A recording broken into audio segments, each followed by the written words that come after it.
Hello guys, आज मैं share करूंगी आप लोगों के साथ होम ऑर्गेनाइजेशन वीडियो। इस तरह से अपने घर को ऑर्गेनाइज रखती हूँ, क्लीन करती हूँ, तो ये सारी बातें आप लोगों के साथ शेयर करूंगी। तो बने रहिए लास्ट तक मेरे इस वीडियो में। हमारे घर में बहुत सारे कीमती ऐसे सामान होते हैं, अगर वो ऑर्गेनाइज ना हो तो वह देखने में अच्छे नहीं लगते हैं, बहुत भद्दे लगते हैं। उनकी डेली बेसिस पे क्लीनिंग होनी चाहिए। तो फ्रेंड्स, हमने उठ के सबसे पहले अपना बेड बनाना है, क्योंकि जब हमारा बेड बन जाता है, अगर हमारे घर में कोई आ भी जाए तो हमारा घर वेलकमिंग लगता है और देखने में एकदम ऑर्गेनाइज लगता है। बिस्तर से सबसे पहले अपना बेड बनाना चाहिए। और जो भी हमारे घर में सजावट का आइटम रखा हुआ है उसे डेली बेसिस पर क्लीनिंग करनी चाहिए, क्योंकि डेली बेसिस पर डस्टिंग करने से हमारे जो सजावट के आइटम हैं वो एकदम अच्छे लगते हैं और साफ़ सुथरे लगते हैं, और इतनी मेहनत भी नहीं लगती है क्लीन करने में। तो मैं अपने घर के सभी आइटम को डेली बेसिस पर क्लीन करती हूँ। एक कपड़े से ज़रूर डस्टिंग करती हूँ। जितने भी फ़ोटो फ्रेम वगैरह लगे हुए हैं उनको एक बार ज़रूर क्लीनिंग कर देती हूँ। और हमारे यहाँ जो टीवी वगैरह जो लगा हुआ है उस पर ज़रूर हम एक हाथ जल्दी से मार देते हैं, जिससे उन पर डस्ट नहीं जम पाती और हमारे घर को एकदम फ्रेश लुक मिलता है और देखने में सारी फ़ोटो फ्रेम चमचमाती हुई नज़र आती हैं। और उसके बाद ही हमें घर में झाड़ू मारनी चाहिए, क्योंकि ये काम डेली बेसिस पर करना बहुत ही इम्पोर्टेंट है, जिससे हमारा घर एकदम साफ़ सुथरा दिखाई देता है। बेड के साइड में रनर डाल देती हूँ, जो पैरों में डस्ट वगैरह है वो बिस्तर पे ना जाए। और मैंने अपने घर में कर्टन के करीब 2 सेट रेडी कर रखे हैं। जब मेरा एक थोड़ा गंदा हो जाता है तो मैं दूसरा डाल देती हूँ। हमें भी कर्टन के करीब 2 सेट बनाकर रखना चाहिए। एक हमारा गंदा हो जाए तो तुरंत हम उसको दूसरा डाल दें और वो वॉश करके रख दें, जिससे हमारा घर एकदम अच्छा लगता है। फ्रेंड्स, हम हाउसवाइफ को घर में मल्टीटास्किंग वर्क करना चाहिए, जिससे हमारे सारे काम जल्दी जल्दी निपट जाते हैं। तो ये कुछ कपड़े मैंने धुलकर ऊपर सुखाए थे। अभी मुझको याद आया कि मेरे छत पर कपड़े हैं, तो इसीलिए मैं जल्दी से लेने चली गई।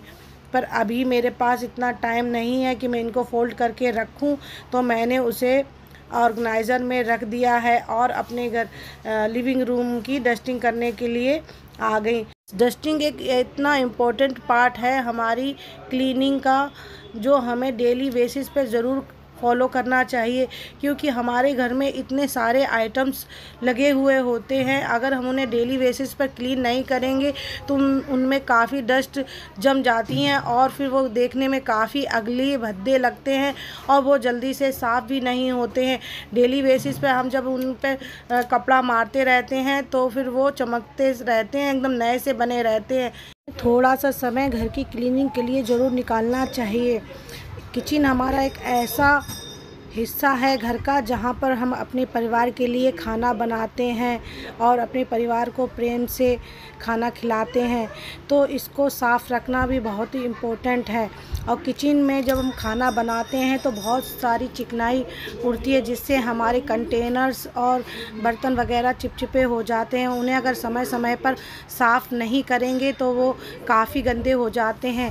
जब भी मैं खाना बनाती हूँ और कुछ कंटेनर्स वगैरह यूज़ करती हूँ तो मैं उनमें को हाथ क्लीन करके रख देती हूँ, जिससे मुझे एक्स्ट्रा मेहनत नहीं करनी पड़ती है और मेरे कंटेनर्स हमेशा साफ़ सुथरे चमकते रहते हैं।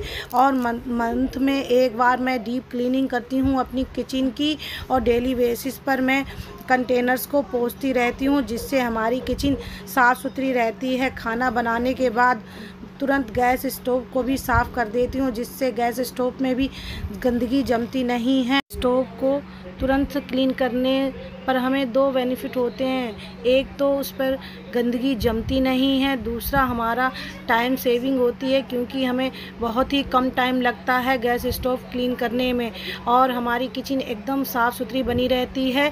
जब कोई हमारे घर में आता है तो उसे कोई भी गंदगी देखने को नहीं मिलती है। तो मेरी किचन हमेशा ऐसे ही चमचमाती रहती है।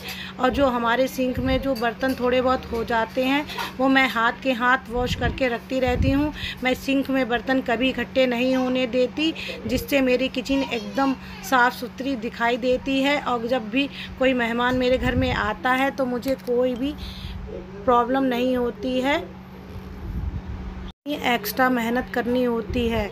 और मैंने जो कपड़े उठाकर लेके आई थी, जिस ऑर्गेनाइज़र में रख दिए थे, अब मैं उनको फ़ोल्ड करके ऑर्गेनाइज़र में रखूँगी। तो जब मेरे पास टाइम होता है मैं अपने कपड़े उसी टाइम फ़ोल्ड करके रखती हूँ। तो ये जो ऑर्गेनाइज़र आपको दिखाई दे रहे हैं, ये मैंने मीशो से साड़ी के लिए मंगाए थे।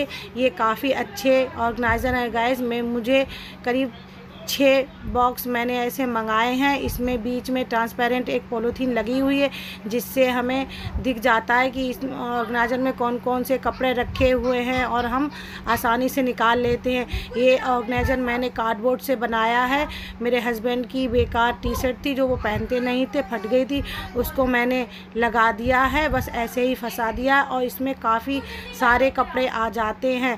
तो हम छोटा छोटा ट्रिक लगाकर अपने घर को ऑर्गेनाइज़ कर सकते हैं और घर की बेकार चीज़ों से भी अपने यूज़ में ला सकते हैं और अपने घर को ऑर्गेनाइज कर सकते हैं। तो देखिए फ्रेंड्स, कितने सारे कपड़े इस ऑर्गेनाइज़र में आ गए। अभी भी कितनी सारी जगह बाकी है, इसमें और आ जाएगी। मैंने ऐसे ऑर्गेनाइज़र कम से कम 4-5 बना रखे हैं। फ्रेंड्स, हम छोटे छोटे जुगाड़ करके अपने घर को ऑर्गेनाइज कर सकते हैं। बस थोड़ी सी मेहनत हमें करनी पड़ती है और हमारा घर ऑर्गेनाइज हो जाता है। ज़रूरी नहीं कि हम बहुत सारे पैसे खर्च करके अपने घर को ऑर्गेनाइज करें। अगर ये वीडियो आपको ज़रा सा भी पसंद आया हो तो प्लीज़ मेरे चैनल को लाइक सब्सक्राइब ज़रूर करें, क्योंकि मुझे आपके एक लाइक्स या सब्सक्रिप्शन से मुझे मोटिवेशन मिलता है वीडियो बनाने का। और मैं ऐसे ही नए नए आइडियाज़ आप लोगों को देती रहूँगी और आप हमें ज़रा सपोर्ट करिएगा। मिलते हैं न्यू ब्लॉग में, तब तक के लिए बाय बाय।